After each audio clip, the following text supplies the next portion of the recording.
Good afternoon, everyone, and welcome to the British Columbia Museums Association webinar.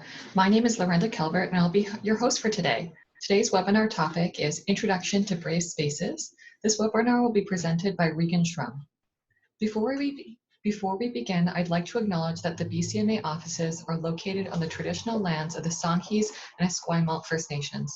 We are grateful for the opportunity to live and learn here in mutual respect and appreciation. We also recognize the traditional lands of the many nations across British Columbia where the work of the projects described in this webinar has been carried out. I'd also like to acknowledge and thank our webinar sponsor today, Lucidia. Lucidia is a software solutions company based in Richmond, BC. They develop collections management software systems that are suitable for libraries, archives, and museums, both large and small. Lucidia's motto is, redefine how knowledge is shared, which is quite fitting for a webinar sponsor. We thank Lucidia for sponsoring BCMA as we seek to share knowledge through our webinar series. As I mentioned, I am Lorenda Calvert, your host for today. I am also BCMA's program coordinator. I've been with the organization for a month now, but I'm still new to webinars, so bear with me if there are any technical challenges. If you're experiencing technical difficulties, please do email our office. Vanessa, operations manager, is standing by to assist. A bit of housekeeping before we begin. If you're reading this slide and hearing me talk, you are doing great. If you can't, don't shut out your screen because we won't be able to hear you. Simply use the chat feature at the bottom of your screen. It may be hidden, so if you hold your mouse either at the top or bottom of your screen, the feature menu should emerge. Use the chat feature to ask questions or make comments. I will read your comments or questions out to the host. It is not necessary to wait until the end. That said, there will also be time at the end of the presentation reserved for more Q&A. This month's presenter is Regan Shrumm. Regan Shrumm is the Assistant Curator at the Art Gallery of Greater Victoria. Now, Regan, over to you. Thank you for that introduction. I'm just gonna share my screen and start. Great. Yeah, thank you for that introduction, and thank you for BCMA for hosting me. I'm really looking forward to sharing what I've learned through a 2-year process through auditing the Art Gallery of Greater Victoria.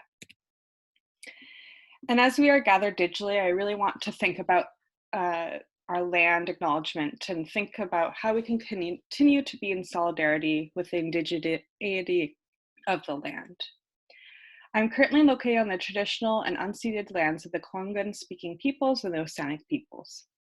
Since our activities are shared digitally to the internet, let's also take a moment to consider the legacy of colonization embedded within these technologies, structures, and way of thinking as we use every day.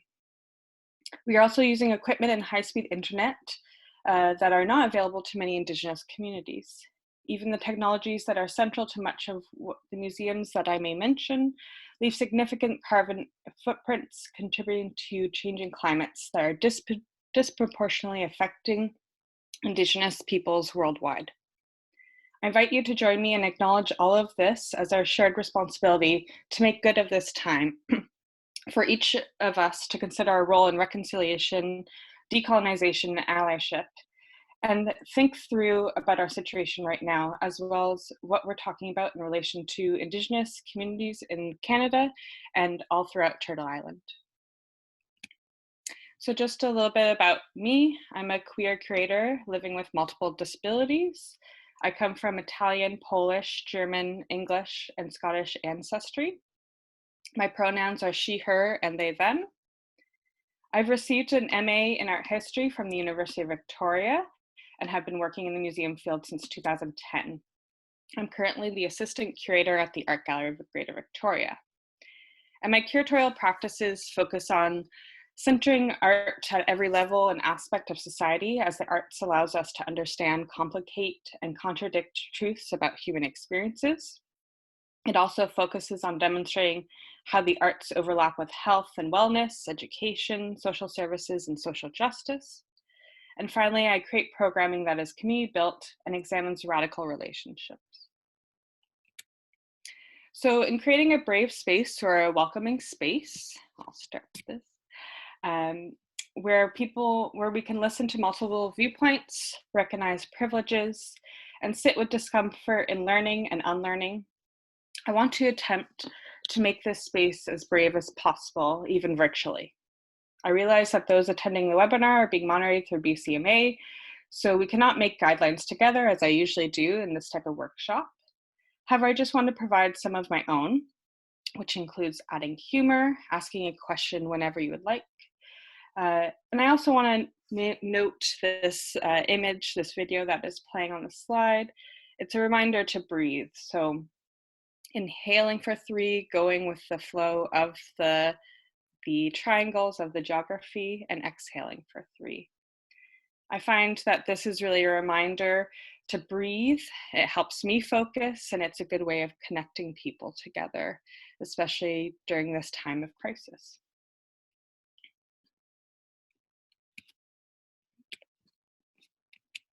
Here we go. And to make sure that everyone is starting on with a baseline, I want to just provide some terminology. First off, during this presentation, I will be focusing on thinking through equity, which is where everyone gets the support they need. Though in reality, the museum world should be thinking through justice. Unfortunately, most museums haven't even begun looking at equality. Personally, I work on disability, queer, IPOC, and low-income social justice, but I know that bureaucracy can often stop these so-called more radical ways of thinking and programming. So just so you're aware, accessibility is the quality of being easy to obtain or use. Intersectionality is the interconnected nature of social categorization such as race, class, and gender, regarded as creating overlapping and interdependent systems of disadvantage or discriminalization. And IPOC is Indigenous, Black, and people of color. So let's move on to what a brave space is and what is a safe space or a safer space. Many people have heard the term of a safe space, but not necessarily a brave space. So what are these differences? And I actually just found this image which shows a paratrooping deployment, and kind of, it's a very good example of inside could be where they're having a conversation inside the building could be considered a safe or safer space, while the person actually jumping out of the doorway could be considered a brave space. So safe space or a safer space is defined as a place where all people can explore ideas and express themselves without feeling marginalized. However, safe spaces often focus on centering those who have already had a safe space their entire lives. So that could include those who are white, those who are cis male, heterosexual, or able-bodied, and the list can go on from there. What is necessarily safe for one person may not be safe for another. Often these policies are created by non-marginalized communities and do not consider the needs of those who actually need it to feel safe. So because what may be safe for one person, not safe for another, during many dialogues around topics like race, there's a tendency for white people to claim that a space is not safe because they felt challenged and become very uncomfortable with that. And therefore they feel their opinions are not valid. So a brave space centers on Indigenous, on Black, on people of color, LGBTQ2+ communities, disabled communities, both invisible and visible, individuals who identify as female, people experiencing homelessness, people with low or no incomes, children, seniors, intersectional communities. Again, the list goes on and on. And brave space, you really want to think about that slogan, "Nothing about us without us," which was used to communicate the idea that no policy should be decided by any representative without the full and direct participation of members of the group affected by that policy. And this was first used in the South African disability activist movement in the 1990s, but a lot of other community groups have really taken a hold of it and used it in other languaging. I think of by all, Nina Simone, she uses this quote quite a bit. So these are kind of 11 steps, for me at least, of creating a brave space. And these may differ and fluctuate depending on who you're talking about. So with number 1, using welcoming multiple viewpoints, using that I statement to focus on your own experiences rather than a more generalized we statement when it comes to programming or text panels. If you're having an exhibition on certain themes like Indigenous perspectives of art or examining World War II, do you actually have direct quotes that attribute to an individual?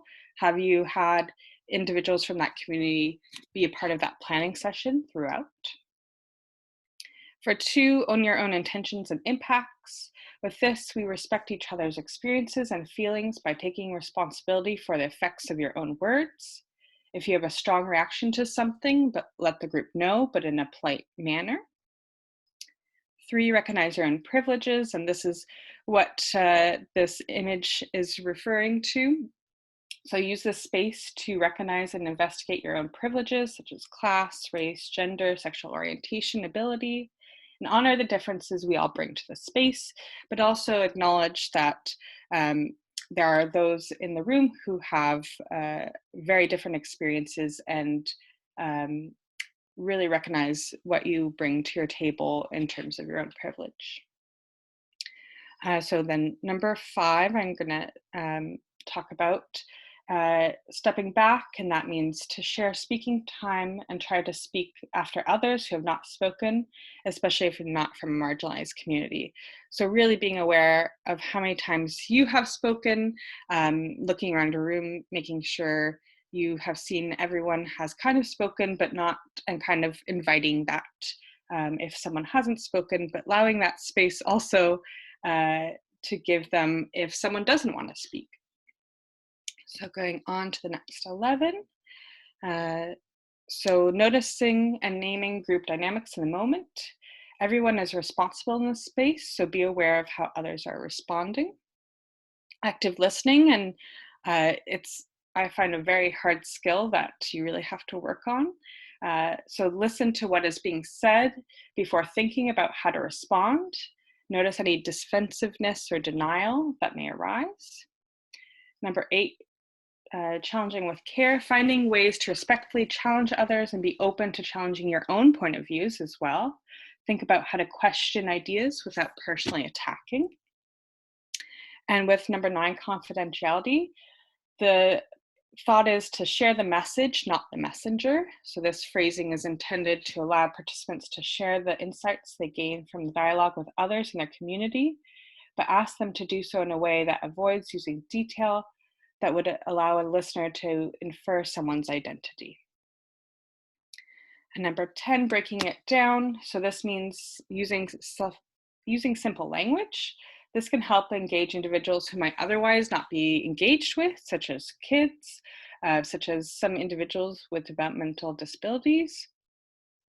Asking for clarification when needed, but also acknowledging that you could potentially Google the word or subject on your own time.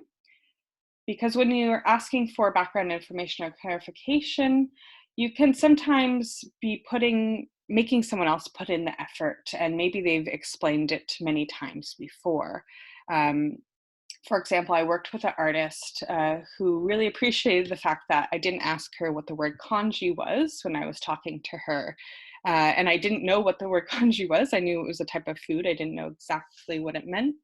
But I Googled it after, and she was very appreciative and talked to me about that. And finally, number 11, give access to the facility and its programming. So this could be something like making sure your entrance has a ramp, having gender neutral bathrooms, and then in terms of programming, it could mean accessible hours, it could mean that you have free programming, the list goes on from there. So when thinking through brave spaces, often the focus is on physical spaces and programming, but I believe it can also be applied to virtual spaces as well. So in creating online programming during this time of crisis, have you made sure that you can have everyone access it? To me, it's a little bit of an irony by the fact that many disability activists have been fighting for things like working remotely or using video conferencing like Zoom. And while this has now become the norm, organizations are still not working with their employees with disabilities or with visitors with disabilities to make things like Zoom the most accessible it can be. And there are starting to be some programming out there. I just put this picture. It's been like the best webinar I've taken so far in this time of working remotely. And they really talk about working with individuals with disabilities and how we can all do better at that. So just some brief tips for working with social media in a brave space and trying to make it as accessible as possible. So this includes camel case, which is the writing of compound words or phrases next to each other where you capitalize the letters for each word. So the case is hashtag do this, where you can actually read do and this, and hashtag not this, where it's all combined into one word. And the reason why we do this is because actually screen readers, when you do a hashtag, cannot read it. So we'll read out the entire word or phrase, and it can be very confusing for folks. Using alternative text or image descriptions. This can be done through Hootsuite for Twitter, and an alternative text is describing the content of images, graphs, or charts. With Facebook and Instagram, you actually have to add a description when you're posting something. Alt text can also be added to a bunch of different things you wouldn't normally think of. So Word products like Word document or PowerPoint, you can add alt text as well. And using plain language. I think this is one that museums really don't unfortunately do enough. When I worked at the National Museum of American History, we actually had a program that would test all text from social media posts to exhibition panels, and it had to be on a grade 3 reading level or less. And just a note with this image, this is a British artist, Catherine Arino, performing Sick Bitch Crip, where she replicates an actual statue of a child with a disability who's holding the sign, Help Spastics. Catherine is working to make a point against what is called inspirational porn, where individuals are seen as heroes just for doing something ordinary. And this is just a note to stay away from any type of this kind of content of being very inspirational when a person's just doing something every day. So an example of virtual brave space that I'm currently working on is an upcoming workshop facilitated by non-visual artists and disability activist Carmen Papapilia. I've been working with Carmen and doing my own research to make sure that Carmen is comfortable with the platform because he's using a screen reader, and make sure that everyone is able to access. So this included things like making sure that there's captioning, making sure I can request an ASL interpreter if wanted. Because Zoom is both newer to Carmen and I, the HGV is actually accounting for all this time of learning and have increased Carmen's Carfax fee or his artist fee to account for this. And just a couple weeks back, I attended that webinar. I just talked about the organizing in the time of social distancing. And one of the moderators mentioned the best way that they have seen a brave space being created virtually is getting actually food delivery to everyone on the panel. Now, I don't suggest doing that because that can be costly, it can be lots of logistics, but just another way of thinking through how you can support folks. So the one issue a lot of museums seem to come across is how do they even start having a brave space if they don't have diversity of individuals on their staff? And for this, I want you to think about what community and audiences currently are entering your museum. What audiences and communities are you hoping to draw to your museum? And an effort to put in, how much effort are you willing to put in terms of time, money, and resources to actually create a space for these potential communities and audiences? And what do you think your biggest challenge is? These are really important questions to kind of start off thinking through. And then in terms of a next step in trying to create a brave space, I think it really comes down to lots of audits. So a stats audit is really important because you can't change what you don't know. So by collecting information on staff, volunteers, boards, visitors, to evaluate who is currently here, so that later on when you start to implement initiations, then you can know whether that is successful via numbers. A policy audit is the accessibility, diversity, and/or equity implicit or even explicit in your mission statement? Do your policies include all, such as gender neutral language, non-oppressive clothing requirements, benefits covering all medications, not just certain medications? A facility and programming audit. So with this image, this is Radical Access Mapping Project. It is a free facility and programming audit that is based out of Vancouver. It's a pretty comprehensive and a very good way of starting. So I would highly recommend checking out their website and looking at that Excel document that they offer. And also a resource audit. Is there enough time, staff, and money that can be devoted to making even small changes? Or do you need to just re-examine this at a later point? With these audits, they can begin with current staff and volunteers, but then will probably be revisited over and over again as your institution makes small and big changes. So once you have completed your audits, you may be feeling very overwhelmed by the amount of work that your museum has to complete and not sure necessarily what to tackle first. So it's really important that people actually reach out to the communities at large, because sometimes you won't have the right amount of staff who have enough personal experiences or not enough diversity of personal experiences. So I've seen two different ways of doing this through other museums: the Accessibility, Diversity, Equity Working Group, which is comprised of both staff and paid committee members who create their own terms of references. This picture is actually from the Met, which has their own working group, and they provide some resources, as well as the American Alliance for Museums has also their own resources on this. The other way you could do it is interviewing local community organizations, nations, individuals who you want to work with. So when you first meet with these groups, it doesn't just start with asking for the favors of an interview right away.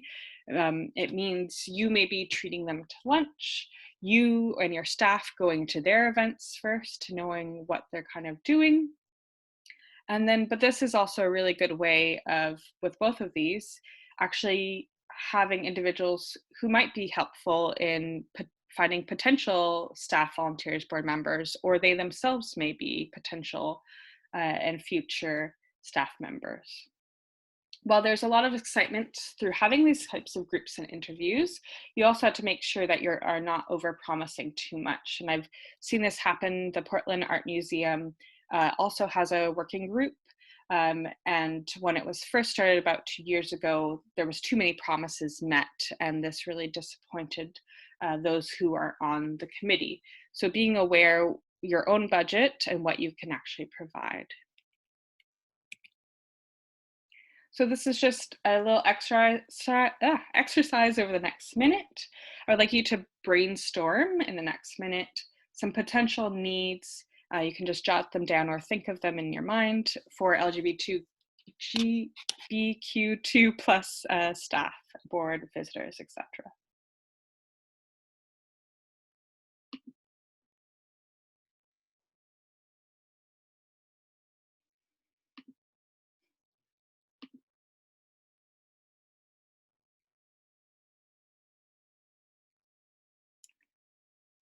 And here's just a few examples that I have. Using pronouns in introductions at meetings, at events, name tags, and emails. Remember, you do not want to force anyone to use pronouns, as some individuals may not even want to use pronouns, or using pronouns can be a way of outing themselves and they're not comfortable with that. But even encouraging those who are cisgender to use pronouns as well.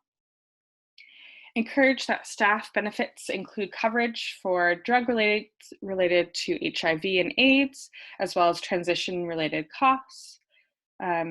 change museum policies, forms, volunteer forms, membership forms from he, she to include they, as well as not having honorifics selected, so not just having his, Mr. or Mrs. or Miss, having maybe an option that you don't have to choose one. Outreaching to queer organizations and collectives. So this picture is actually from the Manchester Art Gallery, Manchester, UK, and they really were having some issues and wanting to have a more LGBTQ2 plus friendly. So they invited a bunch of drag performers to react to art pieces, and it really started this big dialogue. Not supporting or renting out to other organizations that are hateful or have a history of being hateful towards these communities, and also thinking through intersectional needs. So thinking through maybe someone who identifies as queer, but they also are on the autism spectrum and they really need to have a quiet museum, or someone who identifies as being gay and they also are on they're also low income, so really need to have free entry or free bus tickets. So in terms of staffing and volunteer diversity, this text on the screen here are just some reasons that have been proven of why it is important to have diverse staffing. Some people still need to be shown these kinds of documents to show why it is important. I do see it time and time again that organizations think by having a statement of inclusion or emailing job descriptions to diverse organizations that they'll just simply hire staff, but end up having no diverse candidates. And that's just to show that the fact that statement of inclusion and emailing out job descriptions is really not enough. You really need to already build relationships with individuals and organizations so prospective people know that your organization is a safe one. You need to invest time and money into mentoring IPOC, queer, disabled, emerging museum staff. And sometimes there are things, there are other issues such as having job offers that are in PDFs, but you have made the PDF unreadable to screen readers. Therefore, blind and low vision individuals cannot read your job description. Or things like having a blind resume screening. So this would mean getting rid of the person's name, because it has been shown in studies that people with female names or non-Western names often get called less than people who have male names or Westernized names. So I'm just gonna now move on to some generic ways I have created space, brave spaces, through my own programming at the Art Gallery of Greater Victoria. So I'll start with Selfhood, which was a 6-week workshop focusing on identity and self-representation with 10 vulnerable youth from Threshold Housing Society, a transitional housing nonprofit organization. Most of the youth had either aged out of the foster care system, but needed more life skills, or were not accepted by their families due to their gender or sexual orientation. The reason Threshold Housing Society was chosen was due to the fact that this organization, which offers many workshops and courses from cooking to skateboarding, had actually no artistic programming, and many of the youth were quite dismayed. And so it reached out a connection between myself and Threshold staff. So the youth participants, so these are 2 of our youth participants shown here, were involved at every level of the organization and planning of Selfhood. This included how often and when the group met and what was being taught. The workshop was co-facilitated by myself and 2 emerging artists, Emma Ali Khan and Libby Oliver, and both these artists had lived experiences and had a community arts practice working directly with vulnerable peoples. So time with youth was devoted to skill sharing, artistic experimentation, humor, and debriefing life situations. In fact, sometimes we would always check in with our emotions at the beginning of each workshop, but sometimes there was be a situation where one of us, one of the facilitators had to go off with the youth and really debrief the whole entire 2-hour period with them. So they didn't get to experience the art making, but really had that one-on-one time that they actually needed. So some of the final artworks were exhibited in Brainstorm, an interactive experimental space at the Art Gallery. And the project was also awarded a City of Victoria grant that was displaying the vinyl enlargements throughout the city as a way to improve understanding and break stigmas surrounding vulnerable youth. There's a lot of stigma against youth who are at risk. The youth themselves were paid to participate in the workshop, and as well as additionally paid for displaying their work in Brainstorm and around the city. For me, the best part of this project was the Inspire Threshold to start their own weekly art drop-in sessions. So it really shows the sustainability and impact of this program. As a curator, I'm really interested in non-traditional art practices. I believe that these types of practices allow individuals to connect with arts in ways they might otherwise not have. Food is an essential ingredient for life for all of us, and we eat it not just out of necessity, but also to make us feel happy, to bring us together, to allow us to be creative.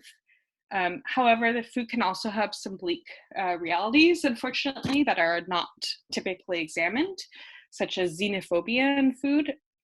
And for example of this, I think of the recent instance of Chinese food restaurants, people not wanting to go to Chinese food restaurants because they were wrongly associating them with COVID-19.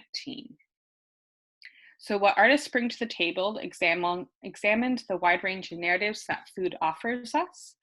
It centers around a statement by Romi Nation ethnoecologist Enrique Salmon, who says, "Eating is a political act, is more than just eating. We choose what we eat, and therefore we support a process.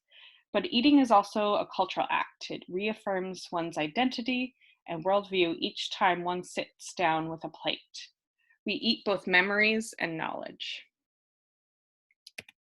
So with each workshop, participants had a chance to work directly with an artist to cook either a meal or to learn a food-related skill, such as making your own apple cider. And then we would sit down together and talk about a wider topic. The artists selected were either from an IPOC, queer, or disabled community, and some of the foods themes that we talked about were things like food and race, food and discomfort, and food in the environment. The program was offered completely free, thanks to a number of great grants that I applied for, and offered accommodations for allergies. Free bus tickets were offered, and we worked with local food growing organizations such as the Victoria Compost Education Center to provide free resources so people would be educated further than just what they saw at the workshop. To show that brave spaces can be uncomfortable, I just want to talk to you about this story that happened while this workshop was going on. Some of the participants were really uncertain why an art gallery would be putting on essentially a cooking workshop. In fact, many people talked to me personally and talked to other art gallery staff members about the series and their concerns around it being an art. However, after listening to the artist talks during the workshops, having one-on-one conversations with either myself or my colleagues at work to learn about the history of artists using food as artistic medium, and it does date back at least until the 1930s. There's some evidence of even earlier than that. Many individuals expanded their perspectives of what art can be, and that's, to me, a really show of success again, when people realize that art is all around us and not necessarily just paintings, sculptures, or photography. And finally, I just want to end my talk today on this program I'm currently working on called Listener in Residence. So in 2016, for the first time in Canadian history, seniors outnumbered children in the country's population. Seniors are also the age group with the highest rate of social isolation in the country, and this isolation has been linked to be as destructive to your health as smoking 15 cigarettes per day. So some have called isolation actually one of the country's biggest killers. A Listener in Residency is a collaborative project between the Art Gallery of Greater Victoria and Luther Court Society, a nonprofit society that cares for 120 seniors who subsidized independent living suites, home support, assistive living, and long-term care. And Listener in Residence started in November 2019 with Victoria-based artist Libby Oliver, who is here in the picture. She's in the center wearing black shirt. She went on to develop strong relationships with seniors by offering 2 different types of weekly activities. So the first one was having an art activity session with a group of seniors, and the seniors chose the subject matter and the medium, and they decided that they wanted to create a dining room table complete with designed tablecloths. So that's what you'll see there. Some candle holders, napkins, and then they also wanted to recreate their favorite dishes together. So even though a lot of them couldn't actually create their own dishes because they don't have the capability with maybe their hands or with other physical capabilities, Libby would create them, and the seniors would watch and often critique about how she was cooking things. And we would cook things like a Russian New Year's Day cookie to mashed potatoes, and it really led to a way of thinking about traditions and memories. And the other part of the art activities is Libby would offer a one-on-one conversation that would kind of focus around life, legacy, grief, joy, memory, and reflections. From these conversations, Libby would then create personal portraits of each senior. So this is actually one of the portraits on the left there. But what happened was, as Luther Court is currently on lockdown due to COVID-19, we, of course, decided to pause because Libby can no longer talk with the seniors, at least one-on-one. And we were really trying to focus on non-in-person ways that we could support these seniors because they were already isolated and already had loneliness, but this was just going to impact that significantly more. So Libby and I started what is now called Listener in Residency, Phoning Seniors Together. So we're asking members of the public to phone seniors that are located in Victoria senior care homes. However, now this has expanded. We have over 100 volunteers, which is quite overwhelming in many ways, but also overwhelming in a great way. And we are connecting not just with Luther Court, but several other care homes. And it's really a way to make sure that these seniors, both who we were working with, but also throughout BC at this point, are really being connected to artists and other individuals. We encourage people to do things such as read poetry, share some good news with the seniors, and really keep it light and kind of focus on the art of it. So I just want to say before I take questions that I do have a number of free resources that the BCMA will be providing you, I believe, which are divided into different community groups to kind of help focus. This isn't to say that everyone in these community groups are the same. There's, of course, many different ways of working with individuals, and you really need to get to know an individual one-on-one. But they have been helpful resources for myself and for the art gallery. These are also just a sampling of the resources I have. I'm also willing to help by email or by phone if you are looking for more advice. This work is very important for me to access, welcoming and brave spaces, and I hope it really spreads and can be done very correctly to help support others. And that is the end of my talk. Thank you so much, Regan. Yeah. I'm just going to share my screen. Mm-hmm.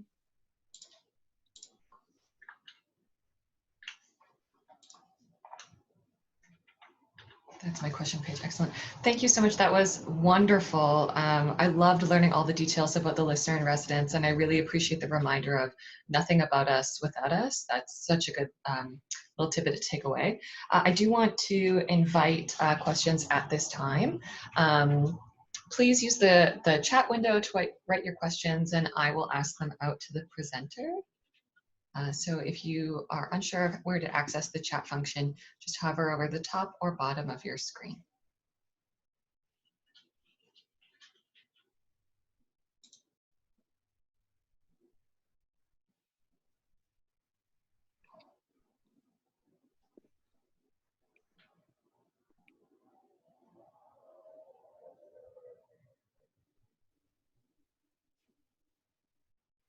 We'll just give everyone a few moments, Regan, just as I'm sure people are typing out their questions.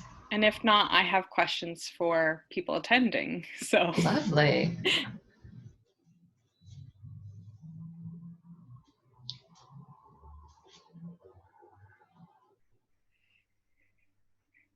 I believe I saw the listener in residence is posted on the Culture Online website if people are interested in learning more about that program. Do you know if that's correct? I don't think I put it on there. I did put the open access workshop, which is the Carmen Papabilia workshop that is happening this Friday, and we still have room on there. Oh, lovely. Well, why don't you pose a question to the group and see if...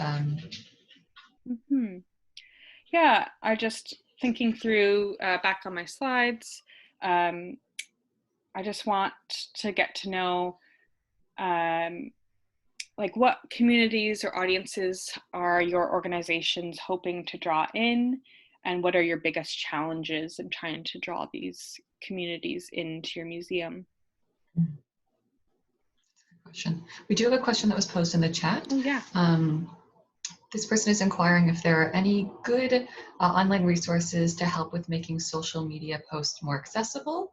Oh, yes, there is. The University of Michigan, off the top of my head, has a whole accessibility kind of tutorial on making social media more accessible. There's also the Kennedy Center, which is based out of Washington, D.C., just as an example of how to create good social media that is very accessible. But those are the two off my top of my head. I have a whole document full of things that could be helpful. So if you would like to email me or email BCMA and connect the two of us. That sounds great. From Patricia, thank you for an excellent presentation. When we can travel again, I hope to visit your gallery. As a parent of a deaf child, I am frequently frustrated by the lack of accessibility for deaf/hard of hearing individuals. Yeah, it's really, I always find it really shameful that museums aren't thinking about everyone. I guess it's just a very able-bodied world, unfortunately.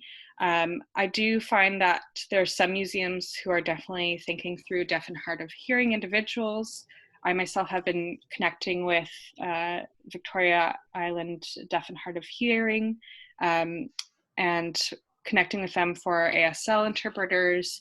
I know at least in BC, the Vancouver Art Gallery has started having some visual description tours as well as ASL tours for both deaf and for blind folks.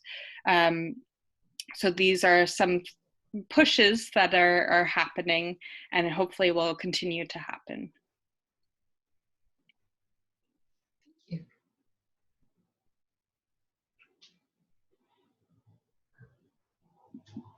See if there's any other questions or comments out there.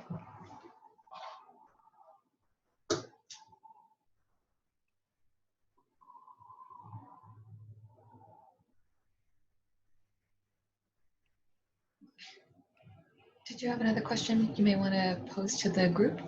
Yeah, I guess I'm thinking through maybe my challenges working in museums. A lot of times, one of the hardest challenges is having board and staff who are diverse. I'm wondering if this is something that other institutions or individuals are thinking through currently, and maybe how these organizations or individuals are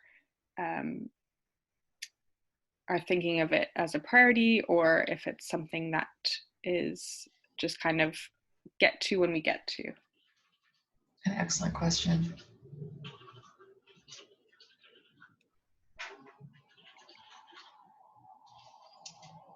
Another question here. Any tips on how to respectfully engage with representatives of marginalized groups if there has been no prior contact established? How to start a conversation? Yeah, thank you for that question. I mean, that's always very difficult, right? When you have no connection to an organization and you really want to do it respectfully. I think one of the most important things is, before you actually connect to that organization, is actually showing up to that organization's own programming. So at the Art Gallery of Greater Victoria, several staff members have really made strides with the Victoria Native Friendship Centre. And one of the first ways that happened was by staff going to their programming, but it was also a staff member who brought over banana bread to the executive director and just chatted and had banana bread and tea with them. And it was just a way of being a good neighbor. And I think that's really important, to not just demand some for it to be reciprocal. So not just having your needs met, but making sure the other organization that you're working with, their needs met. That's excellent. To build upon that, a question I have would be, do you have any suggestions on how to approach rebuilding a relationship? For example, if you're a newcomer to the Institute and there has been, some incorrect modes of communication or damage done. Yeah, for sure. And that has happened. I used to work for Open Space, which is an art society that had, maybe now 2 years ago, had a big backlash, particularly with the Indigenous community, even though it has had a establishment within the Indigenous arts community for over 20 years. And what I've seen from there is really acknowledging a different staff member and maybe a different way of doing things. Again, it's hard to be that in between of, you are both an individual, but you're working for an organization. And I think you just have to do it really meaningfully. And again, reciprocally and with respect as well. I always think of there's 5 Indigenous ways of talking that has been taught to me, and I couldn't name you all 5, unfortunately, right now, but respect and reciprocality are 2 of the major ones for sure. Absolutely, some good considerations. We do have a comment, I believe, in reference to your question about diversity for boards or institutes. It's from C. Page. A decade ago, Kamloops had the Mayor's Advisory Committee on Accessibility. It had 20 members, and meeting with that group was a real eye-opener about what accessibility can mean in terms of diverse needs. It was a great resource for redesigning the museum there. Yeah, that's amazing that this happened a decade ago too. That's way further along than many different cities are at. I've sat in on the City of Victoria's Accessibility Committee, and it is a big eye-opener, because I have my own disability needs, and I think I know other people's disabilities, but really each disability is very unique to that individual. Sometimes there can be things that counter. I know there was in the City of Victoria, they were going to put flower beds, like a floral scented flower beds, but it was just such a diverse topic, because really it helped some individuals, but individuals who had smell sensitivity could not be around it. So in the end, they actually ended up not having these flower beds. So it's really learning and from others and what their needs are is really an eye-opening change for your own viewpoint and how you may program or how you may market or organize your organization. Absolutely. I'm just going to see if there's any more other questions or comments in our chat here. Do you have any advice or guidance for those who are out trying to practice the best that they can, but make missteps, and how to continue forward? Yeah, I think acknowledging those missteps is a really important part. I've seen where folks really don't acknowledge it or even deny it. And I think it's really important to be honest that there were missteps that have happened. I've seen, working at the art gallery, kind of related to the other question you asked me, there was another colleague who was just leaving the organization, and they were just had too many eggs in one basket and too much going on, and unfortunately didn't really connect with this organization very well. So when I then reached out, I didn't know the whole history, but talked to my colleagues. And the first thing I did was see them in person, and again, kind of acknowledged what happened with the fellow employee, so acknowledged some of the missteps, and kind of said, you know, I'm in a different situation, and I'm hoping that we can kind of build upon this relationship. I think that being said, it's also really important for organizations not just to have one staff member build a relationship with another organization, because what if that staff member, the organizations are really driving well, but that one staff member leaves, and really then the organization, the art gallery, the museum, has then no connection. Sometimes in case they don't even have an email or a name of a contact person. So I think it's important that there's multiple people really connecting to the organizations that you're trying to reach out to.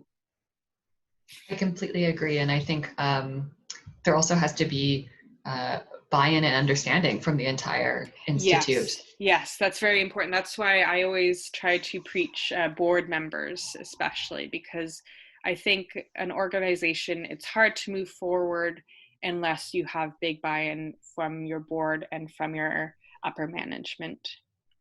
Absolutely. I don't see any more other questions or comments, but I might give any last folks there just a few moments.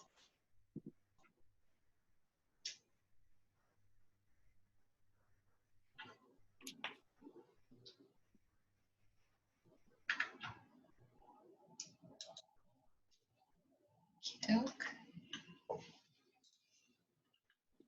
Thank you so much, Regan, and everyone else for joining us.